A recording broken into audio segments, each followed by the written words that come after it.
देख रहे हैं 24 एनडी मीडिया। यहाँ होगी उसी की बात जो खबर होगी सच के साथ।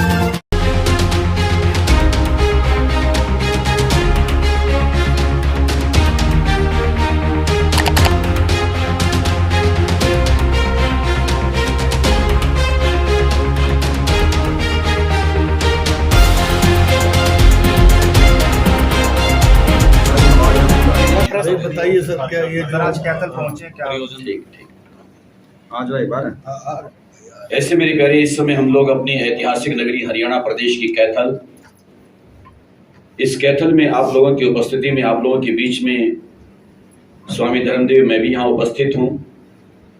हमारे आदरणीय सम्माननीय श्रीमान श्री आशीष शास्त्री जी उधर अभी मंच का संचालन कर रहे थे, हमारे आदरणीय श्री सुभाष शास्त्री जी, और मेरे प्रेमास्पद स्नेहास्पद मेरे प्रिय उदीयमान नौनिहाल हमारे हरियाणा प्रदेश की युवा वर्ग की जो बॉडी बनी हुई है, उसके युवा टीम के वरिष्ठ उपाध्यक्ष श्रीमान श्री हमारे प्रवीण सरदाना जी, आपकी उपस्थिति है। साथ में हमारे आदरणीय सरदाना जी, और मैं देख रहा हूं सभी एक एक व्यक्तित्व यहाँ पर बहुत सम्मानित है। आप लोगों की गरिमा में उपस्थिति और आपकी उपस्थिति में सबके बीच में हमारे बहुत वरिष्ठ पत्रकार बंधु, प्रिंट मीडिया, इलेक्ट्रॉनिक मीडिया, आप लोगों की बड़ी महत्वपूर्ण भूमिका रहती है। मैं प्रारंभ में अगर एक लाइन कि पत्रकार हमेशा निष्पक्ष और निर्भीक होता है, इनकी निष्पक्षता, इनकी निर्भीकता वही किसी प्रदेश को, देश को अपने गौरव तक ले जाती है। तो ऐसे प्यारे प्यारे हमारे वरिष्ठ पत्रकार आपकी यहाँ पर उपस्थिति है। अब आपकी उपस्थिति में एक आग्रह, एक विशेष मकसद, एक प्रयोजन, जिसको लेकर के स्वामी धर्मदेव इस समय आप लोगों के बीच में कैथल में है। ये प्यारी नगरी, ऐतिहासिक नगरी, वैसे तो हमारा हरियाणा प्रदेश वही अपने आप में पूरा ऐतिहासिक है, जिसका निर्माण 1 नवंबर 1966 में हुआ। उसमें प्यारा सा जिला हमारा कैथल, और इसमें आप हम सब लोग कि आज का मिशन, आज का उद्देश्य, आज का लक्ष्य, प्रयोजन क्या है, वो मैं निवेदन करना चाहता हूं। आप हम सभी लोग जानते हैं, सबकी जानकारी में है कि 1947 में देश बटा। 1947 में एक इतिहास के काले पन्नों में हम कहेंगे उसे अंकित किया गया कि बटने के बाद जो कटा, देश बढ़ते रहते हैं। अभी शास्त्री जी ने कहा, परिवार भी बढ़ते हैं, शहर गांव भी बढ़ते हैं, नाम अलग हो जाते हैं, हिस्से अलग हो जाते हैं, प्रदेश बढ़ते हैं, देश बढ़ते हैं, लेकिन उसके साथ वहां पर कभी ऐसा कभी सुनने में नहीं आया कि वहां पर मानवता कटती है, मानव कटता है। हुआ ऐसा 1947 का देश का विभाजन, और विभाजन की वो विभीषिका, विभाजन की वो त्रासदी, विभीषिका त्रासदी को बोलते, वो त्रासदी, वो जघन्य घटना, वो विभत्स अपराध मैं कहूंगा कुछ लोगों ने किया कि वहां पर हुआ निर्मम कत्लेआम। निर्मम कत्लेआम यानी जहां पर ममता का लेश मात्र भी नहीं है, ऐसा कत्लेआम 1947 में हुआ। कि उस अवसर पर इंसानों को, आदमियों को गाजर मूली की तरह काटा गया। आप सदग्रस्त यहां पर बैठे हैं, मानव सृष्टि के प्यारे प्यारे लोग बैठे हैं, घरों में जैसे सब्जियां आती हैं, गाजर मूली आती है, उनको जैसे चक्कू से काटा जाता है, उसी तरह से इंसानों को काटा जा रहा है। 1, 2, 4 नहीं, लाखों लाखों लोगों की लाशें गिरी वहां, जिसको जिंदगी में कभी भुलाया नहीं जा सकता। वो पश्चिमी पंजाब के लोग, 5 नदियों के इलाके के रहने वाले लोग, उन्होंने कहा ये 5 नदियां नादने नादने यानी पानी इनके आ बहेगा, तो इन्होंने फिर पंजाब कह दो ना। हाँ, पंजाब कह दो। उसके बाद उसको पंजाब कहने लगे। हकीकत में एक पंच नदी था, क्योंकि 5 मुख्य नदियां यहां पर रावी, सतलुज, ब्यास, झेलम और चिनाव, 5 नदियों का पानी भी लाल हो गया था उन लोगों के लहू से। उस 5 नदियों के क्षेत्र में, पंचनद क्षेत्र में, पश्चिमी पंजाब में कत्लेआम और कत्लेआम हुआ, लोगों को हालांकि घर परिवार छोड़ना पड़े, लोग तैयार हुए। अगर हमारा वतन आजाद होता है, देश आजाद होता है, हमारी भारत माता स्वतंत्र होती है और उसके लिए हमें घर छोड़ना है, अगर ये दे रहे हो इनको इलाका दे दो। अगर ये पाकिस्तान बन रहा है बन जाए, इस्लामिक देश बन रहा है बन जाए, हमें छोड़ना पड़ रहा है, चलो हम छोड़ भी देते। हालांकि छोड़ना भी कोई आसान नहीं होता। मैं बड़ी आस्था और श्रद्धा रखता हूं, आप भी उसी तरह से हो। हम प्रभु श्री राम भगवान कृष्ण के देश के रहने वाले लोग हैं, हम आस्तिक और आध्यात्मिक लोग हैं। मेरे प्रभु श्री राम, उन्होंने भी इस बात को कह दिया था लंका में कि जब लंका को जीत लिया, रावण को मार दिया, सीता को प्राप्त कर लिया, सोने की लंका सामने 2 बार मैं वहां होके आया। हम तो अशोक वाटिका में सुंदरकांड का पाठ भी करा है, लेकिन मैं बताना चाहता था 9 लाख साल पहले भगवान राम समुद्र किनारे खड़े हुए हैं और लक्ष्मण से कहते हैं, लखन हे लक्ष्मण, चाहे सामने सोने की लंका है लेकिन मुझे बिल्कुल नहीं सुहाती, मुझे आज बिल्कुल नहीं भाती, क्योंकि मुझे मेरी जन्मभूमि की याद आ रही है, मेरी मां की याद आ रही है। अभी स्वर्णमयी लंका लक्ष्मण मह्यम न रोचते। क्यों? क्योंकि जननी जन्मभूमिश्च स्वर्गादपि गरीयसी। ये शास्त्र की बात है, श्रीमद् वाल्मीकि रामायण में उल्लेख है कि चाहे लक्ष्मण सोने की लंका है लेकिन मुझे नहीं अच्छी लग रही, क्योंकि जन्मभूमि और जन्म देने वाली माता, जन्मदात्री और जन्मभूमि, जननी जन्मभूमिश्च, ये दोनों स्वर्ग से बढ़ के हुआ करती है। इसलिए लक्ष्मण अब जल्दी करें, किसी तरह से भी चलें और जाकर के अपनी अयोध्या जन्मभूमि के दर्शन करें और मां की गोद के दर्शन करें, कौशल्या के। मैं कहना क्या चाहता, चाहे अवतारी पुरुष भी हुए, उनको भी अपनी जन्मभूमि से प्यार रहा, हम आप सब लोगों को भी है। लेकिन मेरे आदरणीय, हमारे वो पूर्वज, हमारे वो पुरोधा, उन्होंने कहा अगर देश आजाद होता है तो हमें जन्मभूमि भी छोड़नी पड़ रही है तो हम वो भी छोड़ देते हैं। जन्मभूमि तक का त्याग किया उन लोगों ने, इतना बड़ा त्याग करने के बाद भी माफ नहीं, उन लोगों ने बलिदान दिया, उनको याद नहीं किया। उनके स्मारक बनने चाहिए थे, उनको याद करना चाहिए था, उनको श्रद्धांजलि देनी चाहिए थी, लेकिन नहीं हुआ। आखिर उन्हीं के वारिस, उन्हीं लोगों के वंशज, उन पूर्वजों के वंशज आज से 15 साल पहले वो खड़े हुए, यानी आप सब लोग, जो कि भारत और दुनिया में लगभग इस समय 7 करोड़ लोग हैं, उन पूर्वजों के वारिस, उन वारिसों में बहुत सारे वारिस और वंशज खड़े हुए कि अपने पुरखों के नाम पर अब हम ये काम करेंगे। हमें भी 40-50 साल लग गए खड़े होते होते। उन लोगों ने कहा, तब हम नहीं कर सके, तड़प थी मन में, दर्द था मन में, लेकिन वो हालात ऐसे, अब जाए तो जाए कहां, खाएं तो खाएं, को कुछ है नहीं, सिर छिपाने की जगह नहीं। लेकिन आखिर अपने आप को स्टैंड किया, खड़ा किया, परिश्रम किया, पुरुषार्थ किया, और उसके बाद वक्त आया, समय आया, संभल गए, कहने लगे चलो अब सरकारों ने नहीं किया तो अब हम करते हैं। हम अपने पूर्वजों के सम्मान में स्मारक भी बनाएंगे, उनको श्रद्धांजलि भी देंगे, हर साल देंगे। श्राद्धों के दिनों में श्राद्ध चलते रहे, श्रद्धांजलियां चलती रही, तर्पण होता रहा, क्योंकि जिनको लकड़ियां नसीब नहीं हुई, अंतिम संस्कार नसीब नहीं हुआ, उनके लिए पेवा में चले गए, कुरुक्षेत्र के बाद हरिद्वार में गए, और 2016 में तो पूरी एक स्पेशल ट्रेन गया जी में लेके गए। 1500 आदमी इकट्ठे जाते हैं, जाकर के अपने 10 लाख लोगों का 1500 लोग उनका प्रतिनिधित्व करते हुए वहां पर जाकर के पिंडदान करते, उनकी मुक्ति का एक अभियान चला करके कि उनकी मुक्ति हो, वहां पर फल्गु में जाकर के पूजन करते। ये सारे कार्य हुए। लेकिन अब एक प्रसन्नता को व्यक्त करना चाहता हूं। 15 साल से संघर्ष चल रहा था, अब उस प्रसन्नता को व्यक्त करना चाहता हूं जिसके लिए इस समय पूरे हरियाणा में निकले हैं, और हरियाणा के साथ दूसरे प्रदेशों में भी हमारे भारत के यशस्वी प्रधानमंत्री।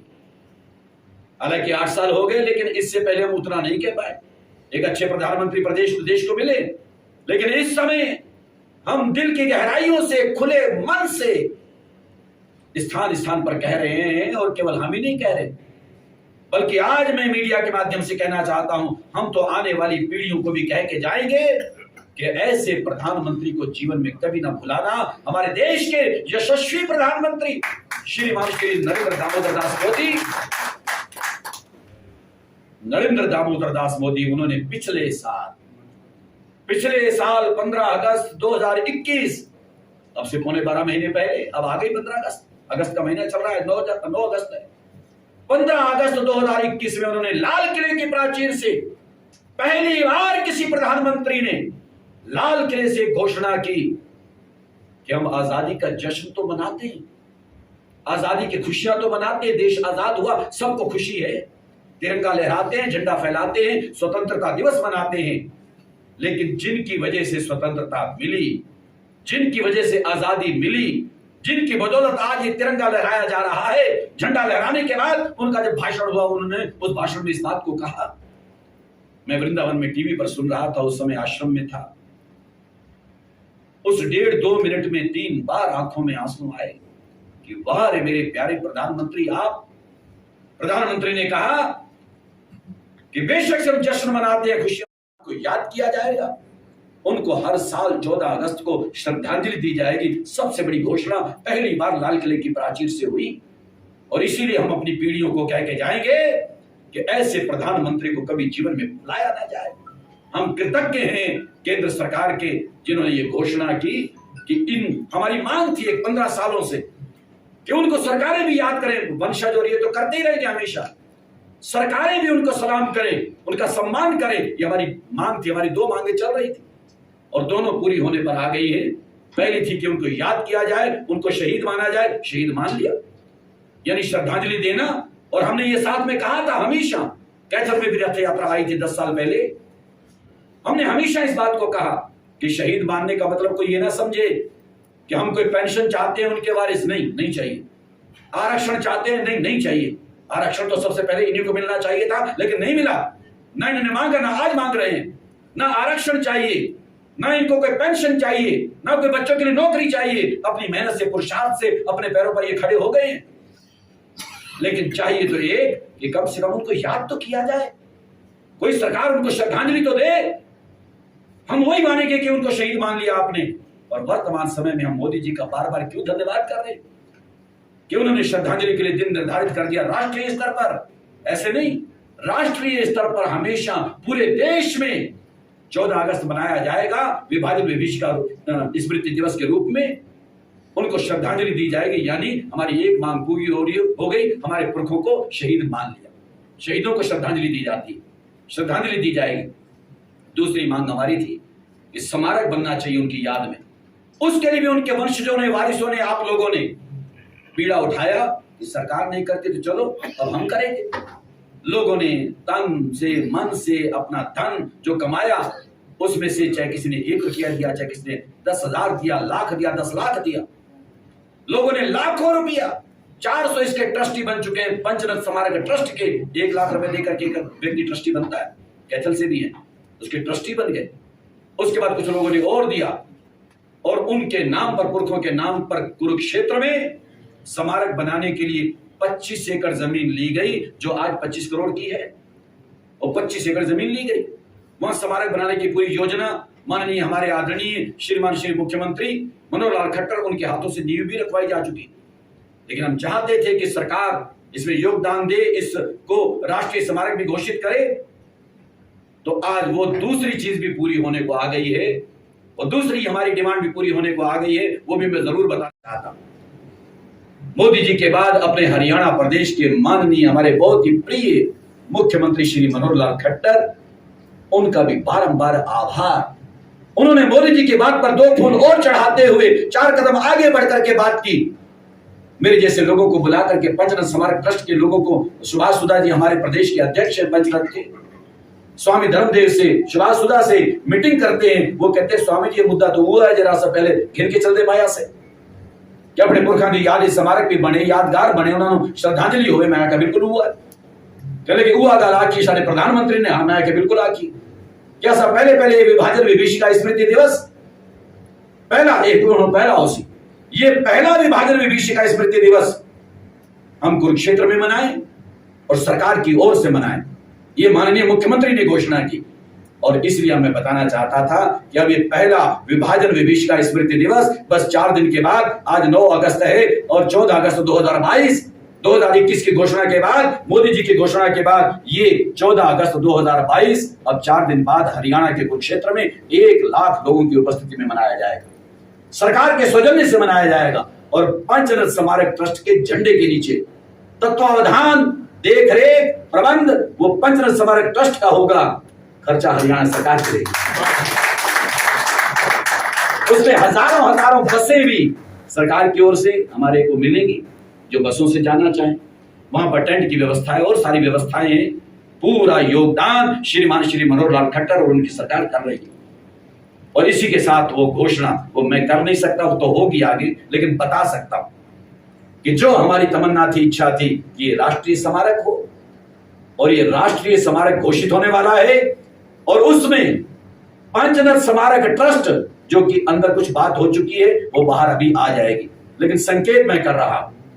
ये 25 एकड़ जमीन, 25 करोड़ की जमीन, ये पंजाबी समाज, ये उन पुरखों के वारिस, ये उनके वंशज, ये पंचरत्न स्मारक ट्रस्ट, ये जमीन सरकार को दे रहे हैं हम लोग। और सरकार उसमें राष्ट्रीय स्मारक घोषित करके 200 करोड़ रुपया लगा करके स्मारक।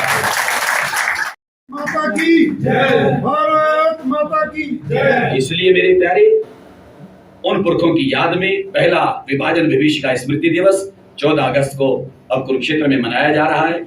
1 लाख लोगों की उपस्थिति, माननीय मुख्यमंत्री जी की अध्यक्षता रहेगी।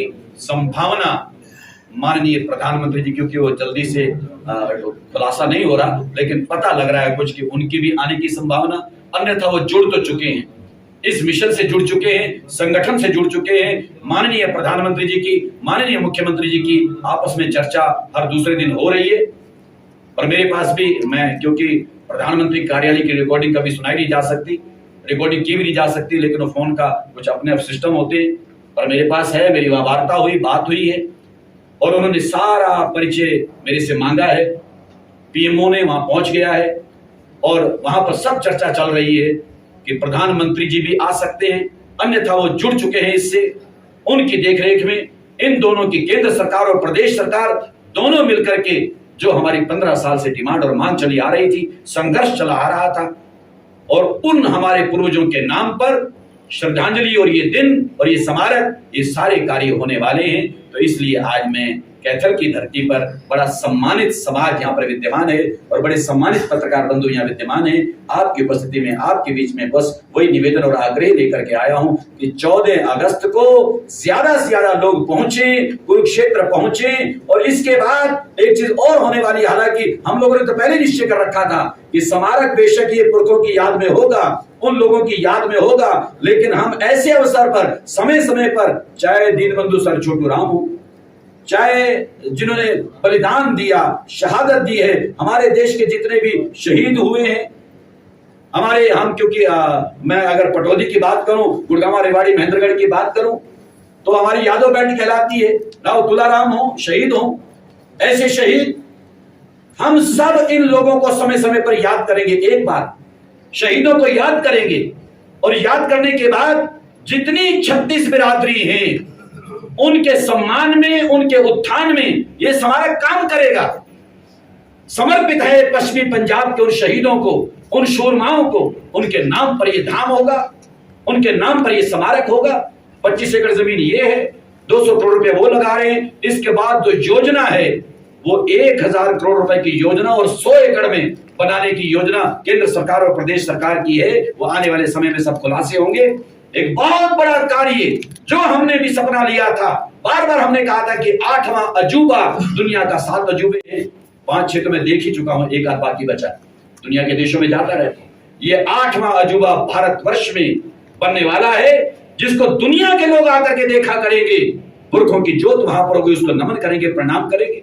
उसके बाद ये स्मारक काम करेगा, पतितों को, गिरों को, पिछड़ों को उठाएगा, उनको गले लगाएगा, जिनको आवश्यकता है उनका सहयोग करेगा, विधवाओं का सहयोग करेगा, बच्चों की तालीम के लिए और फिर उनके अच्छे संस्कार के लिए ये स्मारक काम करेगा।